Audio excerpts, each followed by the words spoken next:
took his place. We know he's from that Belichick coaching tree. Max, let me ask you this. Do you think the Lions need to apologize for hiring Matt Patricia at this point? Well, sure, but the real thing they need to do is apologize to Jim Caldwell, because he was doing what they needed him to do. He was winning 9 games a season on average in 4 seasons. By the way, an African-American head coach who was fired because 9 wins wasn't enough, because 2 playoff appearances in 4 years for a team that hasn't won they've won 1 playoff game in 60 years. It is the least talked about record of futility in sports. 1 playoff win in 60 years. And this coach comes in, and in 4 seasons, he gets you to playoffs half the time. Now, no, you don't win any playoff games, but you know what? You know how you start winning playoff games? Keep getting to the playoffs. You'll start to win some playoff games. He averaged 9 wins a season, 2 playoff appearances in 4 years, African-American coach. Fired. Let go, because 9 wins wasn't enough. They bring in a coach that's not African-American. By the way, Stephen A., that's possible. You can have a black coach, and you could have a white coach who's a better fit or a better coach, and you can hire him, but that's not the case, is it? They've gotten much worse. They didn't just get a little worse. They lost, 12, 13 games last year? They got much worse. So, yeah, you fire a guy after 4 measly seasons for succeeding for a franchise that never does? You could apologize to the fan base for hiring Matt Patricia if you want to, but apologize for Jim Caldwell for letting a successful coach go. Here's where it's not a matter of disagreeing, Max. Here's what I would tell you. I think that you're being entirely too soft and too kind. I don't think they owe Jim Caldwell an apology. I think they owe the city of Detroit, Michigan, the state of Michigan, the National Football League, and the American public an apology for being the Detroit Lions. They have been systematically pathetic on every level, and it has spanned decades. Do you understand that the Detroit Lions haven't been relevant since Barry Sanders was running the football for them? That's how bad they have been. I mean, obviously, Calvin Johnson, Megatron, had to retire, and we hope that he'll end up in the Hall of Fame because he was that much of a big-time stud. But even back then, they weren't winning any playoff games. We know that Matthew Stafford is not a scrub. He's had more comeback wins than a lot of quarterbacks in the National Football League. But somehow, some way, playing for the Detroit Lions contaminates you. You're Matt Patricia. You're like 13, 27, and 1.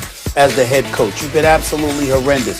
You should have been lost the job. You should have been brought back this year as the head coach of the franchise because we know they weren't going in a forward direction. And then when you look at the pipeline, certainly Jim Caldwell should not have been fired. We understand that, particularly considering what Matt Patricia has done. My attitude is, though, if you're going to let go of Jim Caldwell, why not let him go? Because you want a more offensive-minded coach and a guy like Eric Bieniemy, who's number 1 on everybody's list in terms of being on a hot list to be a head coach in the National Football League. This man has spearheaded the number 1 offense, but even before Patrick Mahomes was wreaking havoc for the Kansas City Chiefs, he had Alex Smith as his quarterback. They weren't scrubs. So I look at Eric Bieniemy and what he's bringing to the table right now and what he's brought to the table the last few years. I think about Jim Caldwell again, along with a slew of other coaches, and I think a lot of it is worth consideration.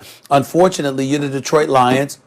You have been historically bad with your decision makings. So you could bring up that point about Jim Caldwell, and I'm in no position to disagree because obviously Jim Caldwell compared to Matt Patricia is really no comparison. It's an insult. But in the end, whether it's the Pittsburgh Steelers finding the Mike Tomlins of the world, whether it's the Green Bay Packers finding the Matt LaFleur's of the world, you can go into the coordinated ranks, or you can simply look at somebody who happens to be an African-American and very elite at what he's been doing in Kansas City with Eric Bieniemy, kill 2 birds with 1 stone and go that route.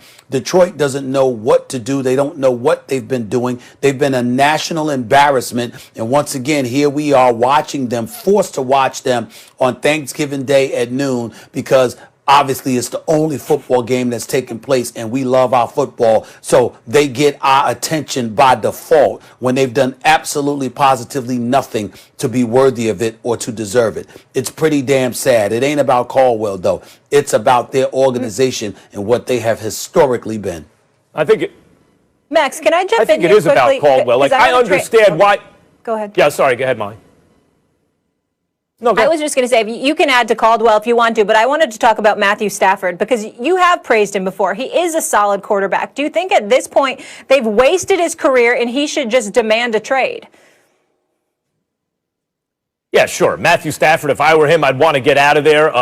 I think Stafford looked like he had top 5 talent. I don't think his career has played out that way. I've never considered him a top 5 quarterback. So maybe we just misjudged the overall package of Matthew Stafford. However, we see, as Stephen A. said, 2 of the greats that we've ever seen, like maybe the best back you've ever seen if you're, under 60 years old, in Barry Sanders, retires at 30, and Calvin Johnson, an all-time great, at 30.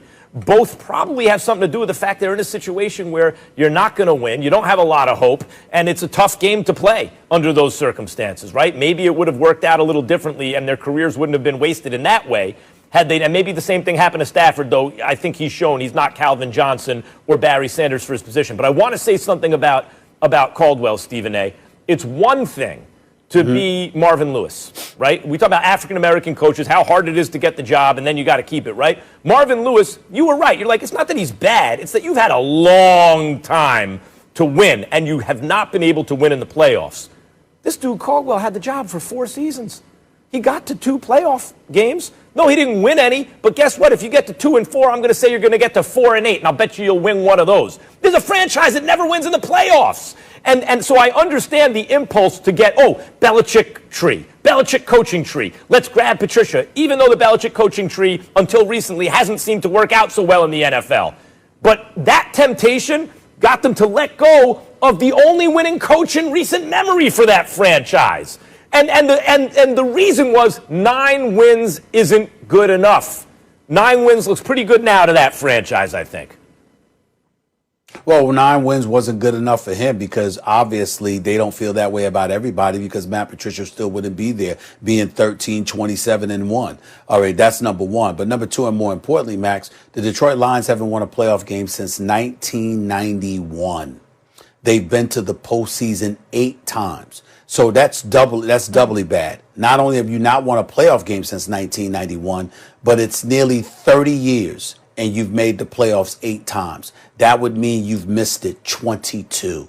That is systemic. That is historical. That is horrible. It is who they are. And I don't understand how the National Football League has those boys playing on Thanksgiving Day. I don't understand how. I understand without Caldwell, it wasn't that way with Caldwell, but I don't understand how they're playing on every Thanksgiving. Why? For what? We'll get into do you really? Don't y'all know we wait until after the Detroit Lions games to eat our turkey? Don't y'all know that? Who eats before? Yeah, we're going to get into that. The Lions game or around the Lions game. Nobody does that. Nobody does that. I don't like Motown slander, I'll but we're wrap this up. Yeah, I'll wrap up this segment by saying this. Happy Thanksgiving to all my family in Detroit I won't get to see this year. Long-time suffering Lions fans, and I know many of them aren't happy with what the Pistons did in the draft either, but that subject is for another day, y'all. Speaking of ineptitude, Stephen A., you'll love this. How about your Cowboys? Who's the most important player?